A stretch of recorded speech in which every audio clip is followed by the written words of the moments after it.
Bon, je pense qu'on peut dire qu'on avait une réunion constructive qui a vraiment amené un certain niveau de progrès.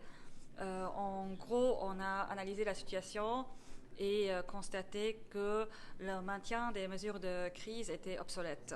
Ça, c'était un point qui était très important pour nous en tant qu'OGBL.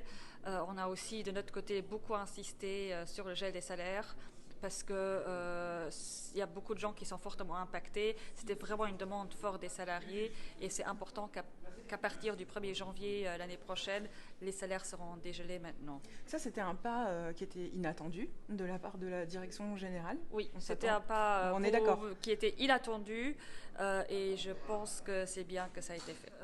La mobilisation du personnel était très importante et le soutien des salariés pour vraiment montrer l'envergure aussi du besoin d'améliorer les conditions pour les salariés. Et je veux aussi surtout remercier les salariés parce que c'est pas le travail de quelques représentants syndicaux, c'est le travail de tous les salariés qui a permis d'obtenir ça. On peut dire que le dialogue est déjà renoué ou c'est encore trop tôt?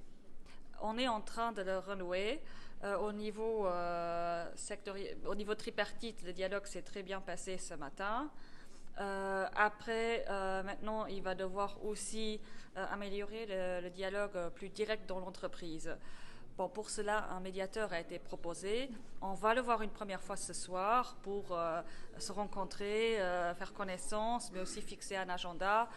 Donc nous, on va en tout cas s'engager là-dedans, faire ce qui est possible pour améliorer le dialogue, parce que c'est là qu'on résout vraiment les problèmes concrets au niveau des plans de travail, au niveau de ce qui ne va pas, de ce qui ne colle pas. Et on a besoin de ce dialogue-là. Donc on reste engagé, mais aussi vigilant au cas où on rencontre de nouveau des problèmes.